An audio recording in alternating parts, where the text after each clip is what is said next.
Good afternoon മക്കളെ, പറയുന്നത് കേൾക്കുന്നുണ്ടെന്ന് വിചാരിക്കുന്നു. Good afternoon to one and all. നമ്മളിന്ന് പഠിക്കാൻ പോകുന്നത് അതായത് പ്ലാറ്റോനെ കുറിച്ചാണ്. പ്ലാറ്റോ നിങ്ങൾക്കറിയാം, നിങ്ങൾക്ക് എമിനൻ്റ് എഡ്യൂക്കേഷണൽ ലീഡേഴ്സിനെ കുറിച്ച് പഠിക്കാറുണ്ട്. ഗ്രേറ്റ് ഫിലോസഫർ ആയിരുന്നു പ്ലാറ്റോ. അദ്ദേഹത്തിൻ്റെ ഒരു പ്രത്യേക കോൺട്രിബ്യൂഷൻ എന്ന് പറഞ്ഞത് നമുക്കറിയാം, ഐഡിയലിസം ആണ് അദ്ദേഹത്തിൻ്റെ ഏറ്റവും വലിയൊരു കോൺട്രിബ്യൂഷൻ. അതുപോലെ തന്നെ അക്കാദമിയ എന്നുള്ള ഒരു കാര്യം, അക്കാദമി എന്നുള്ളതും അദ്ദേഹത്തിൻ്റെ കോൺട്രിബ്യൂഷനാണ്. അക്കാദമി എന്നുള്ള ഈ ഒരു വാക്ക് നമ്മൾ എന്ത് ചെയ്യുന്നുണ്ട്, നമ്മൾ എപ്പോഴും ഉപയോഗിക്കുന്നതാണ്. എല്ലാ കാര്യങ്ങൾക്കും നമുക്ക് അക്കാദമി എന്നൊരു വാക്ക് പറയുന്നുണ്ട് അല്ലേ. ആ അക്കാദമി എന്നുള്ള വാക്ക് ആദ്യമായിട്ട് ഉപയോഗിച്ചതും സ്വന്തം സ്ഥാപനത്തിന് ആ പേര് കൊടുത്തതും ആരായിരുന്നു? പ്ലാറ്റോ എന്നുള്ള the great educationalist and philosopher ആയിരുന്നു. അദ്ദേഹത്തിൻ്റെ കാലഘട്ടത്തിൽ he was A student of Socrates. ആ സോക്രട്ടീസിനെ നിങ്ങൾക്കറിയാം, കമ്മിറ്റഡ് ടു സൂയിസൈഡാണ് സോക്രട്ടീസ്.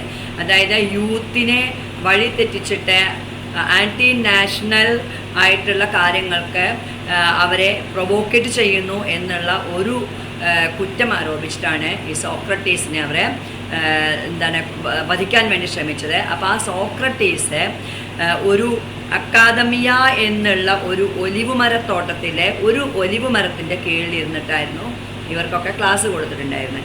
ഇനി ആ ഒരു ഒലിവുമരത്തോട്ടത്തിന് അക്കാദമിയ എന്ന പേര് എവിടെ നിന്നാണ് കിട്ടിയതെന്ന് വെച്ചാൽ, അതായത് ഒരു ട്രോജൻ വാർ ജയിച്ചു വന്നിട്ടുള്ള ഒരു യോദ്ധാവിനെ, അക്കാദമസ് എന്ന ഒരു യോദ്ധാവിനെ ഒരു ഒലിവുമരത്തോട്ടമാണ് സമ്മാനമായിട്ട് കൊടുത്തത്.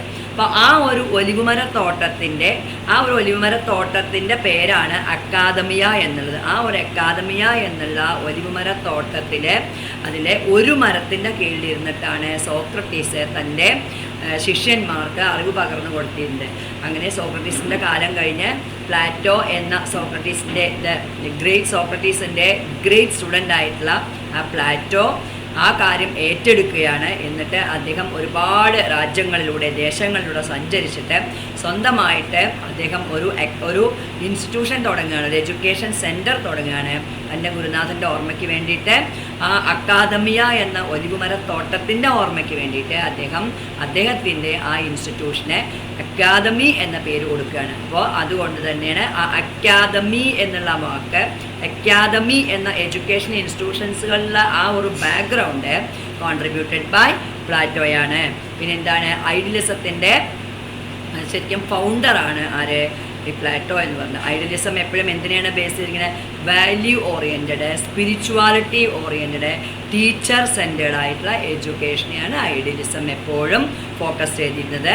അങ്ങനെയുള്ള ഐഡിയലിസത്തിൻ്റെ ഫൗണ്ടർ, അതുപോലെ തന്നെ അക്കാദമി എന്നുള്ള ആ ഒരു കോൺസെപ്റ്റിൻ്റെയും ഫൗണ്ടറായിട്ടാണ് പ്ലാറ്റോ അറിയപ്പെടുന്നത്. Thank you very much.